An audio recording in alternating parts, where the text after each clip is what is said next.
নবদিনী আসছে। বধূ বলছে কৃষ্ণ আমার ডেকে তুললে কাঁচা গুঁড়ে ঘা দিয়ে দিলে আমি কি করবো বলতো? আমি বিপদ রে বলে আমি কিছু করতে পারবো না, তুই বাঁচা। তাহলে তোকে আনা বা ডেকে তোলাই বেটার হলো। বেশ ঠিক আছে, আমার যখন বাঁচাতে হবে তুই এক কাজ কর।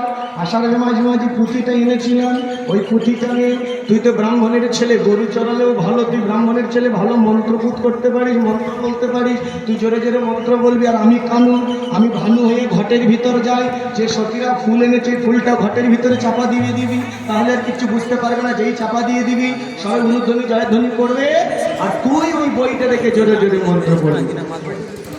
হ্যাঁ, যেই বলেছে বটুকে, বটু বললো ঠিক আছে। এইবারে কালু তখন কি, কালু তখন ভানু হয়ে ঘটের ভিতরে গেল, কালু তখন ভানু হয়ে ঘটের ভিতরে গেল,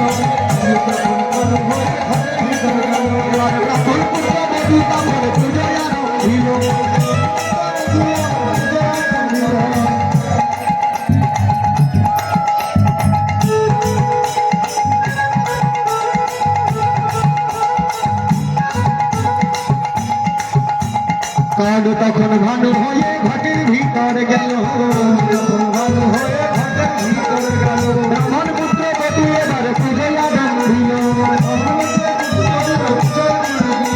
ফুলের ধ্বনি করিছে, ফুলের ধ্বনি শঙ্কর ধ্বনি করিছে, শঙ্কর ধ্বনি করিছে, ধ্বনি করিছে, শঙ্কর ধ্বনি করিছে, ধ্বনি করিছে, সখী গান সবে মিলে শঙ্কর ধ্বনি করিছে।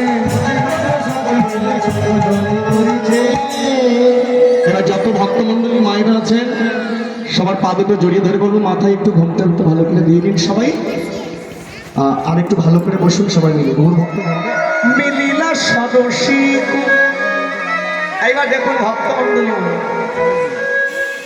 এই মালাটা নিয়ে, পানটা নিয়ে কঠোর দুপুর বেলা রৌদ্রের তাপে বৃন্দাবনে গিয়ে সারা বৃন্দাবন খুঁজছে।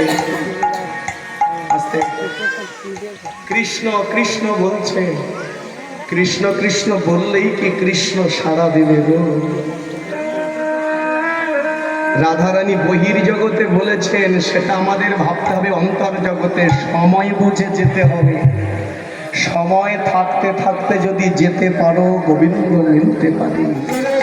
বৃন্দাবনের পথ ধরে বেঁচে বেঁচে চলেছে, পথ ধরে বেঁচে বেঁচে চলেছে, কৃষ্ণ দর্শনের লাগি বেঁচে বেঁচে চলেছে, দর্শনের লাগি বেঁচে বেঁচে চলেছে, কৃষ্ণ দর্শনের লাগি বেঁচে বেঁচে চলেছে, দর্শনের লাগি বেঁচে বেঁচে চলেছে।